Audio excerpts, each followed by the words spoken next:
Hawkins, and James Watkins. Just give me a mic check. Just count to 10 for me. Okay. 1, 2, 3, 4, 5, 6, 7, 8, 9, 10, 11, 12. Okay. Okay, you're good.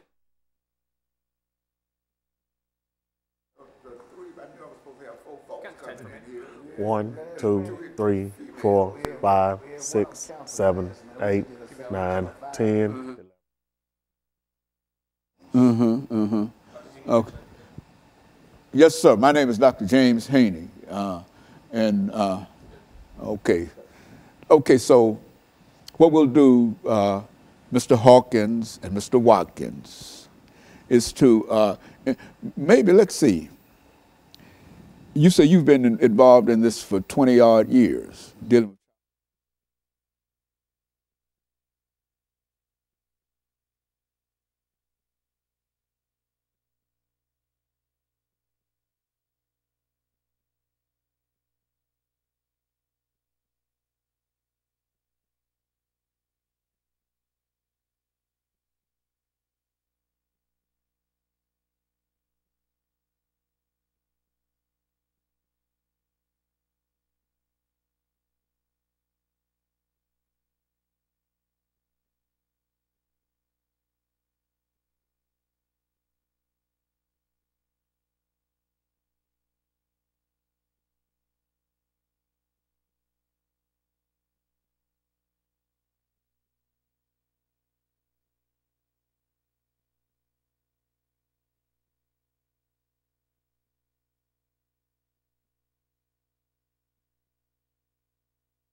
Thank you and welcome to the show this morning. The topic this morning is child support in Tennessee. And we're fortunate to have with us to talk about child support in Tennessee, Mr. James Watkins and Mr. Phil Hawkins. And of course, let me welcome you, Mr. Watkins and Mr. Hawkins, to the show.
Thank you and welcome to the show this morning. The topic this morning is child support in the state of Tennessee. And we're fortunate to have to talk about child support in the state of Tennessee, Mr. James Watkins and Mr. PHawkins, both individuals who have quite a bit of information in reference to child support in the state of Tennessee. And of course, Mr. Watkins, let's have you and Mr. Hawkins to give us some information in reference to your background, your education, and some of your experiences. And then after this first segment is over, then we'll be able to get into the second segment dealing with child support in Tennessee. First, let's give you about 2.5 or 3 minutes to talk about your background, your education, and some of your experiences, and after which Mr. Hawkins will do the same. All right. My name is James Watkins. I'm a 44-year-old male.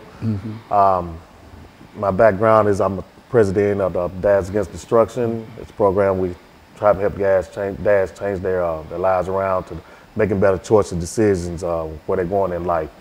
My background in education, I attended White Creek Comprehensive High School. I left school in 1991. I left from there. I didn't graduate, but I did a few years later, wind up getting my GED. Then after I received my GED, I went on off to college in Flathead Valley Community College. That's in Montana, Kalispell, Montana. So that's my education. And what I have to deal with child support is I've been dealing with child support for over 20 years. I have 2 adult kids, and the situation with that is the way it's been explained to me is I'll be paying child support, the rest of my life due to the way the state has set things up, to where that you're not just only paying child support, but you also paying interest fees and back this and back that, and to where I'm paying more to the state than I'm paying to the child support right now. And so in a real sense, what you're saying here, Mr. Hawkins, Mr. Watkins, is that the state of Tennessee has some issues dealing with child support that the two of you and Mr. Hawkins will be able to talk about. But first, let's get some information from you, Mr. Hawkins, Phil Hawkins, in reference to your background, education, and what really brought you to us this morning. Okay, good evening. I'd like to thank you for us being here. I'm Phil Hawkins, the CEO of Dads Against Destruction. What brought us here is that it's time for us to stand up, man up, and get this out. A lot of men don't even want to work no more these days. So we out here now trying to advocate for the men, to get the men back in the household and get the system back. Right now, the system trying to raise our kids, and it can't happen like that. And so in a real sense, let's since you've been involved with child support in the state of Tennessee for quite a while, let's give our audience some information in reference to what we mean in reality when we say child support in Tennessee, who has to pay it and how much you have to pay it and how long you have to pay it. Let's do it from that perspective. The way it's set up, from my understanding, it's supposed to be for 18 years until your child turns 18 years old. Then it can go even further because of they're going to college and stuff. I can understand all that, but situations in life happen. Man's job might slow down at different points of the season, to where he's not able to make his whole payment, or he might lose a job, or just things happen. But that doesn't stop child support from running, and as it keeps running, if you miss, it's like a credit. If you miss a payment, if you don't pay your whole full balance, they're gonna charge you a late fee. And this is how I feel about it, because I'm paying late fees every day, all day long, because of I'm just might be slow on getting the payment, makes me slow at work and stuff, and I'm not even making a payment. But it's just a system to where it's like it makes you feel like the state getting more out of it than the child is.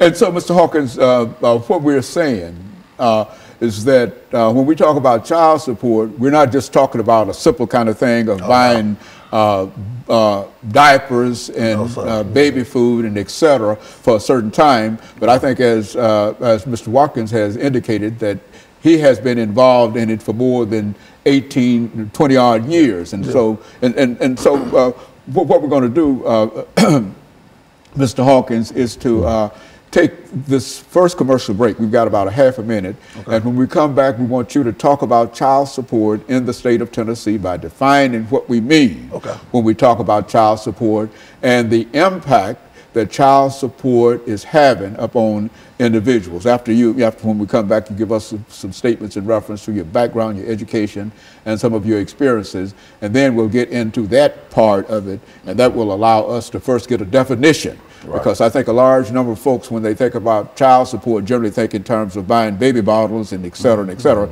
But it seems that we're talking about something that lasts 14, 15, 20 years, and I think that that's a different situation. And so when we come back, I feel what we'll do is to allow you to start us off, and we'll be back with our audience following this very, very short commercial break.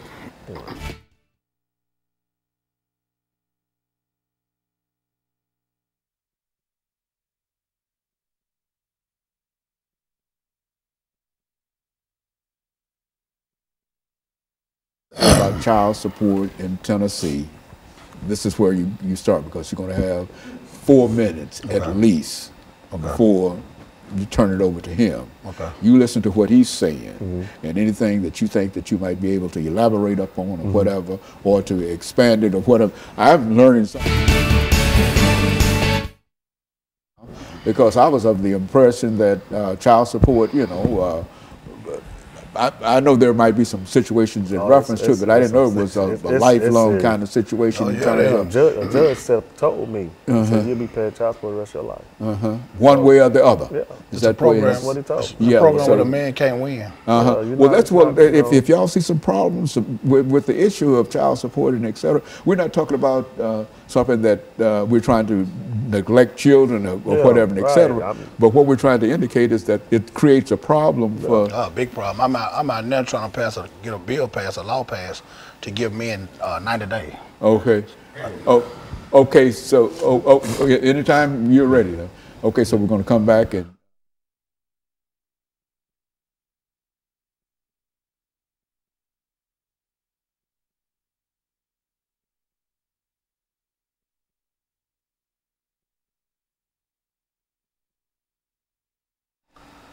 Thank you, and welcome back to the second segment of the show for today.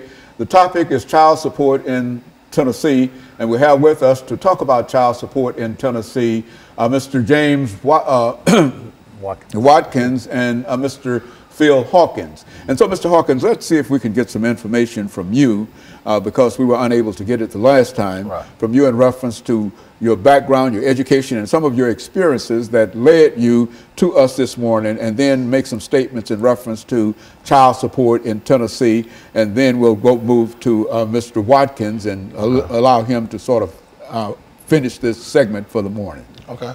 Well, I came out of Glencliff High School, like my buddy here, didn't graduate, went through the system to graduate, get GED, and just got, you know, going through life changes, ups and downs. But we also been in the child support system, like he said, 20, 30 years, where we can't win, you know, and it's time for us to take back our stand on it. We keep falling for everything. We got to stand for something. And this child support thing, it got to be, well, the average man these days don't even want to work a job. You know, they taking half his check, the child at home don't get the money, the state taking all their money, and then you left with $100, $200 to feed for 2 or 3 kids. So that's what we man up. We're taking up back our lives. We're addressing the issues now. It's time for us to, you know, do what we need to do to get these fathers back home. Maybe we stop some of this gun violence, you know, because the father's not there, he can't raise his kids. But if you bring a father in, he can discipline his kids. The state can't do it by itself no more. Now, when we talk about child support, and I think a large number of members of our audience might think in terms of supporting that child for a certain amount of years and et cetera. But what's your view in terms of child support, which is to say that you are paying for your child, yes, sir, but at the same time there are some issues that you like to deal with? Yes, sir. I found out just the other day, I'm advocating child support every day. I just found out the other day I was with my kid's parents, my kid's mother, 24 years. And I just found out the other day I'm $139,000 behind on child support payments.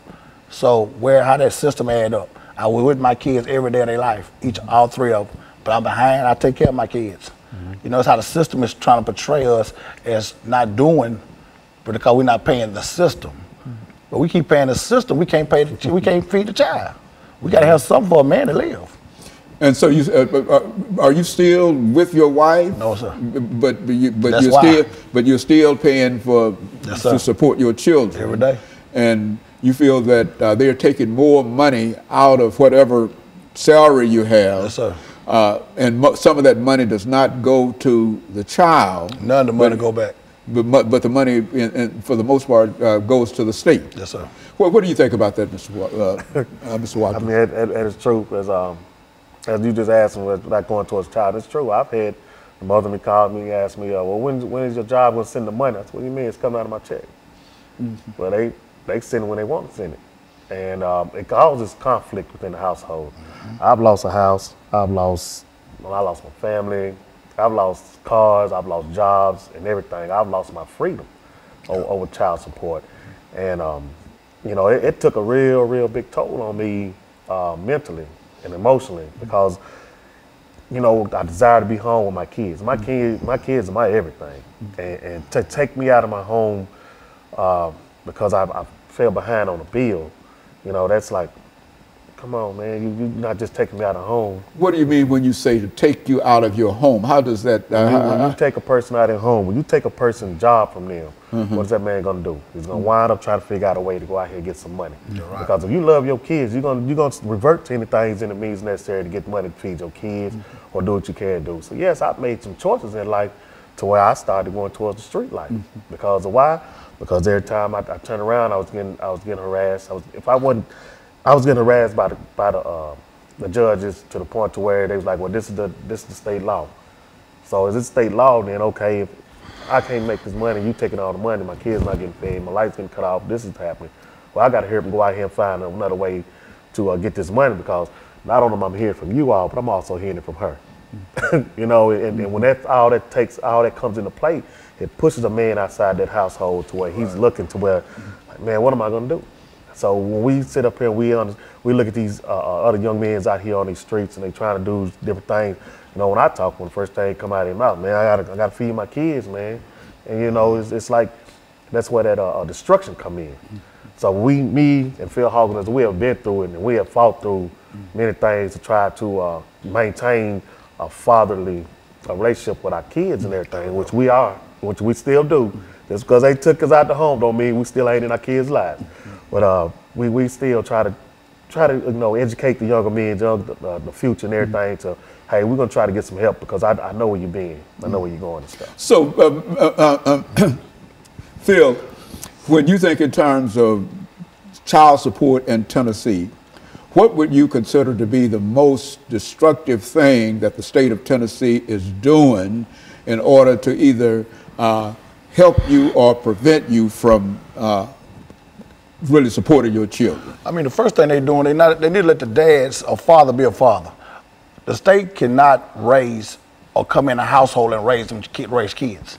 And that's what they're doing. They make sure the father's not there by leading the mother wrong. Make sure the father not there. So there you go. You got a son and daughter just being raised by the system.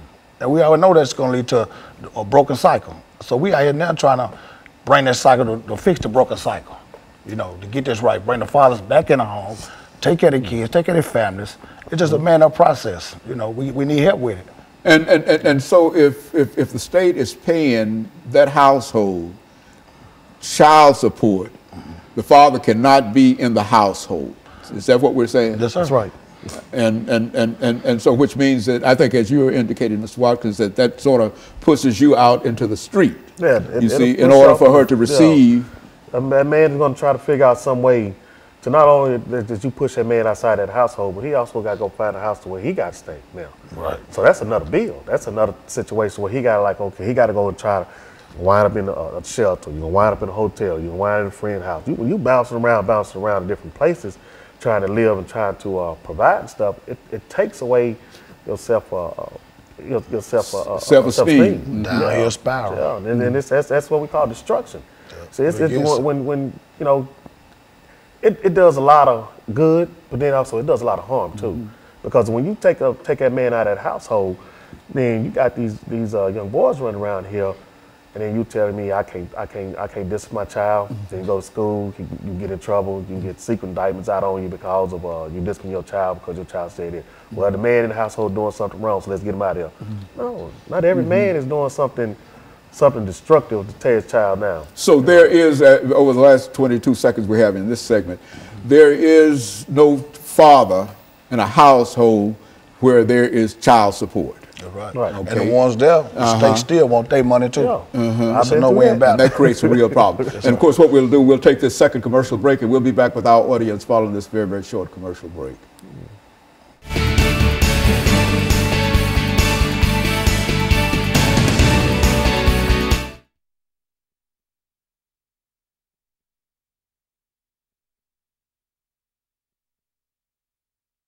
Whatever you want to say in reference to it, because I mean, a lot of folks don't seem to understand this. I mean, when we say that he has to pay child support, we only think in terms of whatever child support that comes in. But the state takes that money.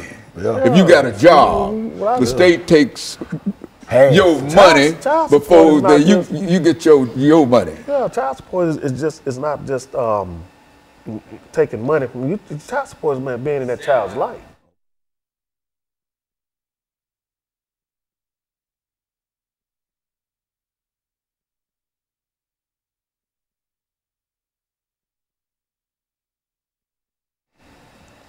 Thank you, and welcome back to the final segment of the show for today.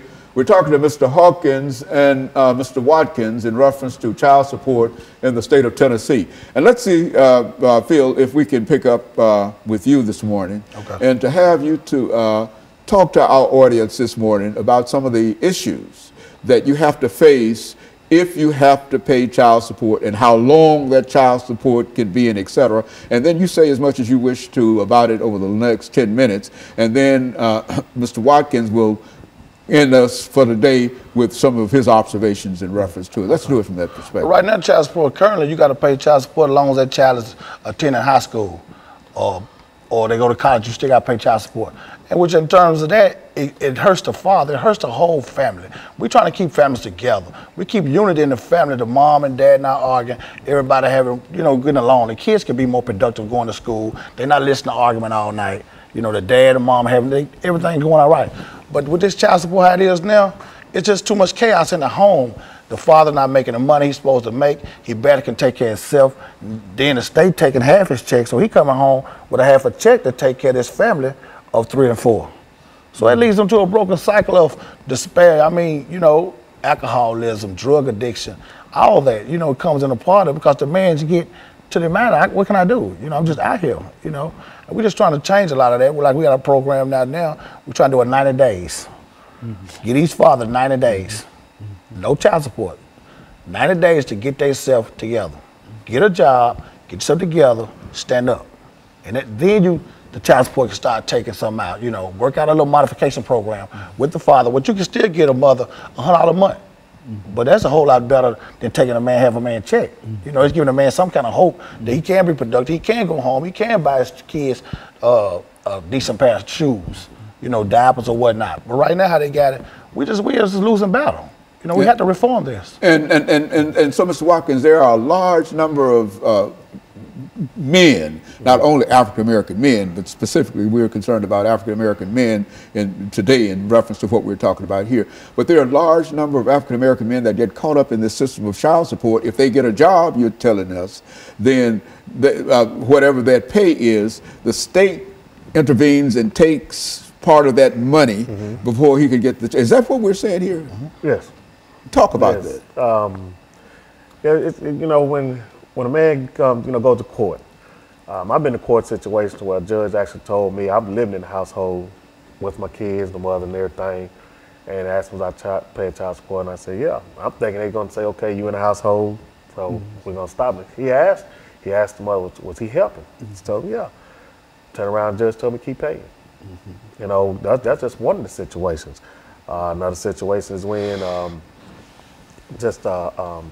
a woman can call, a man can get out of jail. After he done his 81 days, 82 days, he can get out of jail, and they'll give him a review date to go back to court. And in that review date, that woman has the ability to call the judge and say, I want to speed up the process. So if that man doesn't have a job within that time the judge has allowed, well, guess what? He's going out back to jail. So child support in the real sense has the ability to land folks almost immediately in jail, Oh, yes, sir. and then That's take what- half of the paycheck and And on top of that, not only that you go to jail, but you also still pay child support. Yeah, While child you support sitting there. it's still accumulating. So it's a law, they say, and there's nothing. It doesn't stop. It just does not stop. Just because you sitting up there doing 90 days, 80 days, 6 months, 8 months, it doesn't matter. Just still gonna keep paying. You still gonna keep paying in one way or the other. While you sitting there in jail doing nothing, or you sit out here in the streets doing nothing, they still gonna want that money. Now the state that done away with the father. What's going on with the kids at home then? You know, the father not here. What's going on with the kids? The son growing up, he watching the neighborhood drug dealer. The daughter growing up watching her brother with the money. She want a boyfriend with the money now. She go to a broken cycle. Here she goes, she's in the projects, she's pregnant with a couple of kids. The cycle continues. We have to reform this child support. But like you said, the black man, we in trouble. Yeah. We won't have a second generation. How things going now? We got too much going against us as it is. You know, we trying to stand up and man up. We going out here every day. We feeding homeless. I mean, we buy our own personal money. You know, socks, T-shirts, take to the homeless camps. We feed them hot dogs, hamburgers. You know, we go to the inner city, take over the kids, reading books at schools. We doing all this to show the kids that, you know, they look forward to seeing us. We got a junior Firebird football program coming up out of Pearl High School. We're with those guys every day, the little fellas. We teaching them along the way, you know, how to man up, how to be young men, you know, by reading skills and math skills. So it is things that men can do out here that we are positive. You know, instead of keep getting a bad rap for all this violence, it's good men out here, and we just want to be known. You know, I mean, you know, and then another thing about it, the state does also use the child support system. They make it seem like it's benefit the woman, but they also what is also doing is manipulating her to get that man out the house because they'll tell the woman, okay, well, if he's not, well, we're gonna make him pay, or we're gonna send him to jail. And by the time the woman's got fed up with so much stuff, you know, her mind is going in a whirlwind, and she's looking like, oh, what am I doing? What am I doing? So when the arguments start inside that household, when that fighting starts in the household, then that man is pushed out that household, and if he starts getting on his feet trying to do better, that woman gonna want a piece of it right now. And say, well, he got it, we need to go get it right now. So you got to give a person a chance enough to say, hey, okay, you got to let a man be a man and let him in his household and work it out. Because you keep pushing him outside that household, you just continue destroying that house. And when you do that, then that's when you're going to see a whole lot of jail system filled up. I look at this, you know, I think they building up another jail right now. Modern day slavery. Well, look here, is there any effort, and I think that you've already mentioned that there's an effort on your part to deal with the state legislature to pass a law and et cetera. What would such a law be like? And what would such a law say? There'll be a 90-day program. In this 90 days, a man can man up, get a job, get himself together, get housing, get adequate clothes to go get a proper, you know, a job, a better job if need be, where he can reach a child support level or balance out. Okay, within this process, each month he would get a mom in return $100. You know, he's trying to get himself back up, just redeem himself. You know, that's what we got to do. We have to have that 90 days before. They got a bill out now that's saying when you go to the custodial parent and y'all can make an agreement to pay your child support on time for a year, and they'll waive all your back pay. But these men need some immediate. You know, what if they don't have adequate shoes to go to an interview? Give them a chance to get on their feet where they can be productive citizens and then go into it. A person who might be arrested, Mr. Watkins, we're saying, for not paying child support, that he serves his time, and as soon as he's out of jail, he's been in jail for whatever that time might be, and as soon as he's out of jail, he has to immediately start paying child support. That's right. Is that what we're saying? And that's why you feel that there ought to be some kind of reform within the system. Help us out. We gotta give us a time frame. You know, 90 days. We can get out, get on our feet, get a nice decent job, get adequate clothing. You know, to be productive. If you're just coming out of jail, you're behind. You know, everybody needs a system. Sometimes there's a lot of men who didn't choose the right path, but a lot of men who have. You have men in the household that's all working, that's all taking care of their kids, and they still is in the child support system. You know, so it's a no-win situation for us. So it's a real problem when a mother decides that she's going to have that individual, her husband, to pay child support, that has created a real problem for him. Is that what? Oh yeah, because you're taking the man's self-esteem away from him, because you know, a man that's living inside a household, taking care of his kid, prides himself off of that. You know, and when you keep talking about money, and then this man go out and work a legal job, and you make him feel like, hey, it's not enough money. You know, you take his self-esteem down to where that'll break a man down to the point where he stopped doing other things. And like I said, destruction could come to where you could be turned to alcoholic or drug abuse and all that. And it's just a lot. It's a wide variety of things that could happen. And that's why we're like, okay, let's see if we can get together and talk to the mayors, the governors, the legislators, and stuff to see how we can get the man and the woman back to working together as one to bring it back to the household and build these households up and build these kids back up to where it's supposed to be. And so over the last 10 seconds we have here, so that's the objective of your organization, to sort of bring the state legislature and others together to deal with this as an issue. And of course, let me thank the two of you for coming by, and let me encourage our audience to tune in again next week to another informative edition of Comments. Thank you and goodbye.